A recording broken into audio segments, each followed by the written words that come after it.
ஐசிசியினுடைய தலைவர் ராஜர்ஸ் அவர்கள் முதல் முறையாக கனடாவுக்கு மிகப்பெரிய பாதுகாப்பு சவால்களை ஏற்படுத்தும் நாடுகளாக சில நாடுகளை குறிப்பிட்டிருக்கின்றார். சீனா, ரஷ்யா, ஈரான் மற்றும் இந்தியா ஆகியவை நேரடியான பாதிப்புகளை ஏற்படுத்துவதாக அவர் குறிப்பிட்டு ஒரு அறிக்கையை வெளியிட்டிருக்கிறார். நாடுகளின் தலையீடுகள் என்பன குறித்தும் தேர்தல்களின் பொழுதான தலையீடுகள் குறித்தும் அறிவித்திருப்பதாவது இந்த புதிய உலக போக்கில் நிச்சயமாக இந்த நாடுகளுடனான உறவுகள் என்பன பலப்படுத்தப்பட்டாலும் இந்த விவகாரங்கள் கண்காணிக்கப்படும் என்பதற்கான ஒரு கட்டியம் கூறுகின்ற ஒரு சாட்சியமாக இருக்கு.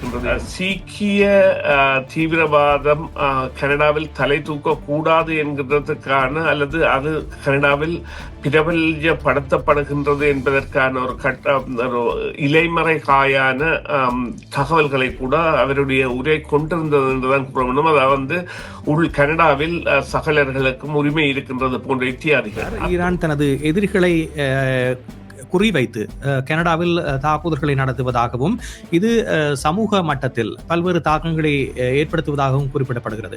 கனடாவை பொறுத்தவரையில் பல்லின சமூகங்கள் வாழுகின்ற ஒரு நாடாக இருக்கின்றது. இவ்வாறு இந்த சிசிசியினுடைய அறிக்கையில் வருகின்ற நாடுகளை சார்ந்த சமூகங்களுடைய பிரதிநிதித்துவத்தை பார்க்கின்ற பொழுது கனடாவில் இந்த சமூகங்கள் பரந்து வாழுகின்றன.